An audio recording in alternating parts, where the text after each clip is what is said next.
Hey guys, SureShot Media here. I'm doing an update on my Aritech bolt. So I got a new bolt stop because my other bolt stops wouldn't work because I modified them. The modifications that I did worked with this stock WE bolt lock or bolt, but with this Aritech bolt, it did not function correctly. So I have 3 different WE bolt locks here that I did modifications on that I had used in my stock with the stock carriers that I had. 2 stock carriers. Basically, I modified this right here. I sanded this side off so it could pivot more so it wouldn't hit the upper receiver. And then I sanded this down so it would pivot more and not hit the lower receiver. And basically what ended up happening is the bolt lock was pivoting too much and the bolt would slide right by and basically cycle without even grabbing the bolt. So it would rub against the side of the bolt, and it was bad. So I ended up buying a stock W bolt lock brand new. Guy never used it. Threw it in here and did not modify, and it locks back. I did red Loctite, which is pretty much glue. I red Loctited the bolt lock pin in, and it's a little tight, and I actually shimmed it. I shimmed the bolt lock like you're supposed to do, and it's actually really tight. There's like no play in this bolt lock, so it kind of needs broken in, because I do have a spring in there, and since it's super tight and really every way, and I want that, but it just needs a break in. So basically, is it going to spring back and forth? We'll test it here if it locks back, but it needs broken in because, like I said, it is tight, and when you have the bolt lock tight like that, this does not have enough power to push the bolt lock up and grab the bolt. So you have to kind of mess around with it. I may put a weaker spring in there but keep it tight, or I may put a smaller shim in there and keep the spring. So we'll see. But basically, the bolt itself is holding up. I did have to sand the ledge down because of something else. Basically, the bolt locks were tearing it up because it wasn't working properly, so I had to sand it down and smooth it so it's flat. It's flat right now for the most part, so it's not really rounded. But the bolt, it cycles well. I need to buy a new nozzle. This one is really, really old.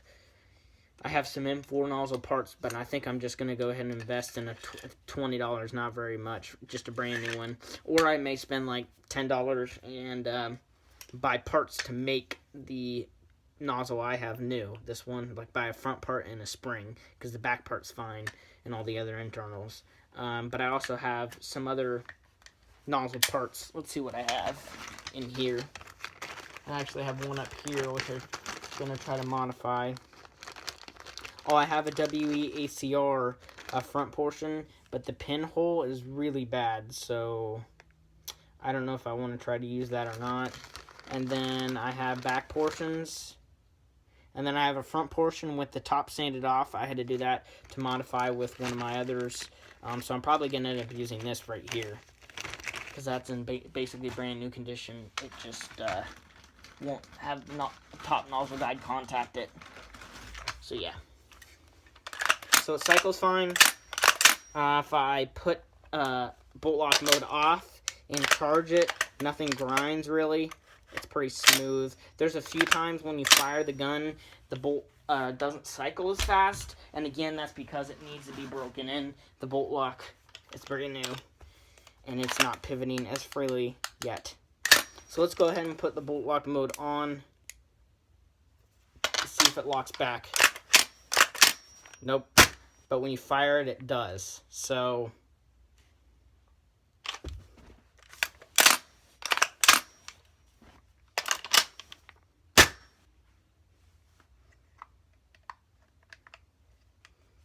it locks when you fire it, but when you charge it, it doesn't.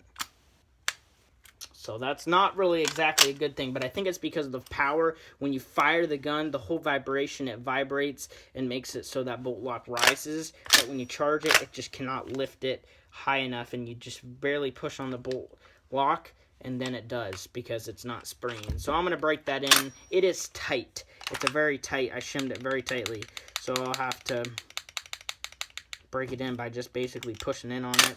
And taking it apart's even better because it can pivot a little bit more. And I may end up modifying the bolt lock a little bit so it pivots just a tad, but I probably won't because I don't want to screw it up, because I just spent $8 on a bolt lock. Not that $8 is a whole lot of money, but you know what I mean? I don't want to waste it. And it's a nice bolt lock. I mean, WE makes some pretty solid steel bolt locks. It'll probably need sanded down after probably about 100 lockbacks. I'll have to sand it to be smooth. Maybe not even 100, maybe less than that. But when I have it apart, it's springing pretty good. So I just have to kind of pivot, just mess with it, you know. So if you guys have any questions, just ask. Just want to do a quick video. Also, I'm going to be uploading a video about LiPo batteries. My 11-1 is just done charging. It literally just turned green when I looked at it. So I'm going to go ahead and charge this 7.4, and then I'm going to make a video on LiPos. So go ahead and check out that video. Then I will be posting about LiPos. It's just going to be fairly short, talking about MOSFETs and LiPos and what's LiPo ready, what's not, yada yada. So, see you guys later. Hope you enjoyed the video. If you did, give it a thumbs up. If you didn't, give it a thumbs down. If you have any questions, comment below. But if you don't have a question, don't comment below, okay? So, see you guys later. Peace.